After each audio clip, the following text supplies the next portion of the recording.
Hey guys, it's Brianna, aka Hooked by Brianna, and today I just wanted to share with y'all how to read patterns and the basics of creating your own crochet patterns. So I've made my first pattern about 2 years ago now. I'll go ahead and show a picture of what it is on here. It was the So Wavy pattern, which is actually one of my most popular patterns to this day. So I'm so happy that I took that step to be brave and make my own pattern because I had no clue how to do it. And if y'all are interested, the Neon Tea Party is hosting a crochet camp and y'all will be making my So Wavy sweater. So go ahead and check that out if you want to sign up. If you're a beginner, like you never made one before, you should go ahead and study other patterns that people have made. So just look up some free crochet patterns online. I'm just gonna show y'all how to read a pattern. So first it says back ribbing, so that means we're working on the back panel, and we are going to start with this ribbing at the bottom. So this means chain 5. And now on the first row, this is 1 single crochet in the second chain from your hook. So after you chain that 5, you'll see 5 chains, and in that second chain from your hook, you'll place your first single crochet. And then for the remainder of that row, you want to place 1 single crochet and then turn your work and do 4 single crochets. What I find helpful is reading a pattern as if it is a tutorial on YouTube, because it's essentially the same thing. It's just written down probably in more abbreviations or shorthand writing than full sentences. So that goes for making patterns as well. I like to act like I am filming a tutorial on YouTube, but I'm actually just typing it. So here's an example for my pattern. So here's some stitches / abbreviations. So CH means chain, SC means single crochet, HDC is half double crochet, BLO back loops only. So you would just include stitches / abbreviations that are in your specific pattern. There are also like DC for double crochet, or SC2 TOG for single crochet 2 together. So you can just look up the different abbreviations for different stitches and terms in the crocheting realm. And then I have notes here, which are just like tips or anything that I want to include that are side notes for this pattern. So now that you know the basics of how to even read a crochet pattern, now I'm going to teach y'all how I make my patterns. I don't make patterns very often, but I have been getting more into doing them so I can have more passive income, as well as share my knowledge on how to create certain things when I don't want to make a YouTube video about it. So first I'm going to tell y'all how I take pictures for my patterns. Of course, pictures are optional for making patterns, but I like to include them because I know just reading instructions might be difficult to understand. So I'll go ahead and show y'all my little photo setup. So this is actually a really affordable setup that I have right now because, you know, college broke student, you know the vibes.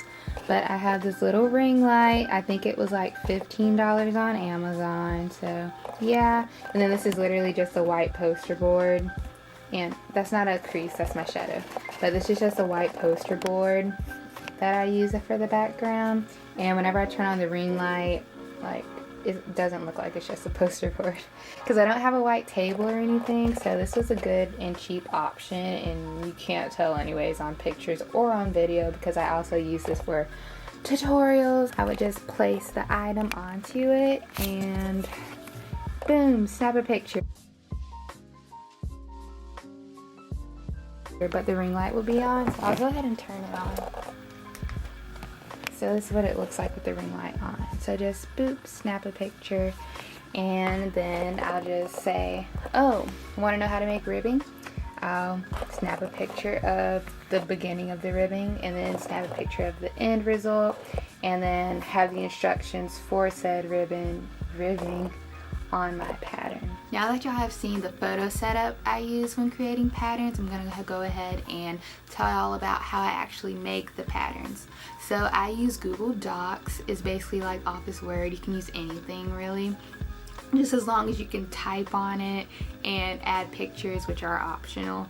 So I like to use Google Docs, and I like to change the background color of my document.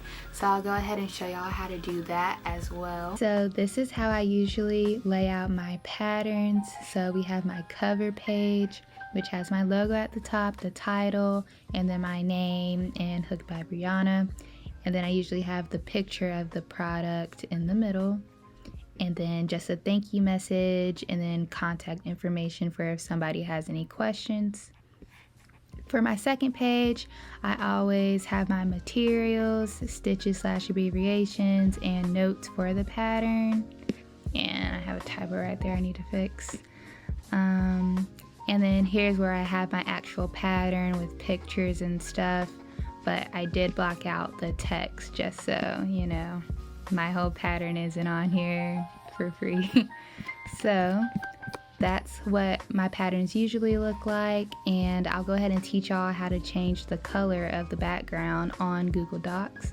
So you will go to File, and then you go to Page Setup, Page Color, and you can make the background any of these colors that you want, or a custom color, just so it's not white and plain and all that, because I do like the cream with my logo. It makes it look nice. Yeah, I'm going to show y'all how I make a pattern while I'm making a project, because that's usually what I do when I already know I want to make a pattern. So first I'll be like chain 12. I'm just going to do like ribbing, for example. So chain 12, 1, 2, 3, 4, 5, 6, 7, 8, 9, 10, 11, 12. And then you can snap a picture at this point, but I try to only take pictures of things that you might need a visual for. So if it's like a chain, something, I'm not going to take a picture of that because that'll just make the pattern way too long, but it is based on personal preference.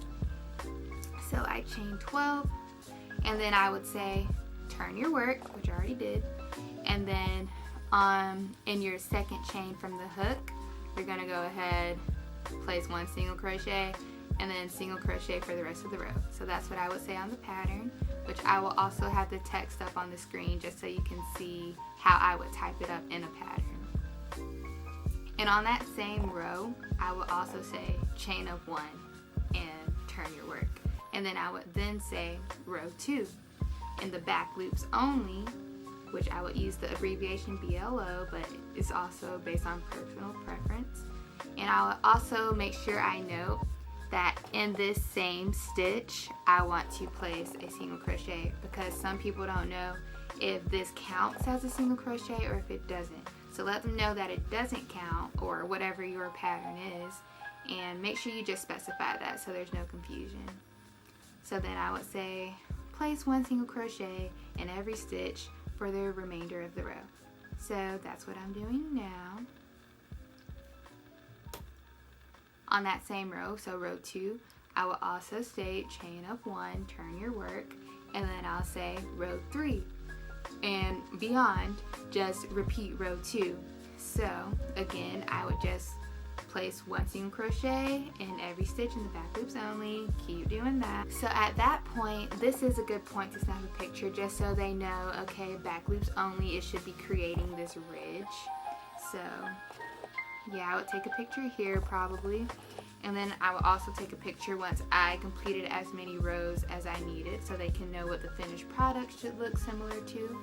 So imagine this isn't here because I am actually making a pattern right now.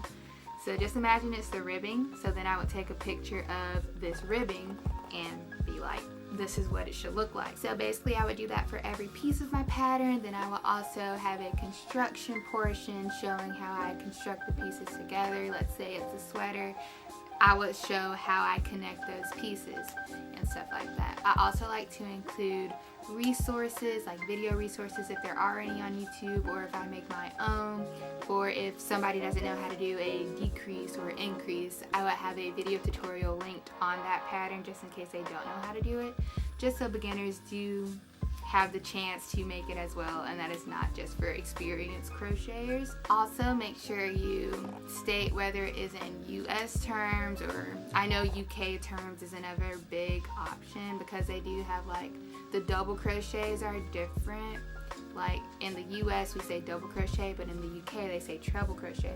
So make sure you specify that, just so if somebody not in your country purchases your pattern, that they know what stitch you're actually doing, since there are different terms for that. So thank you so much for watching this beginner's guide on how to read and how to create crochet patterns. I hope this was helpful for you.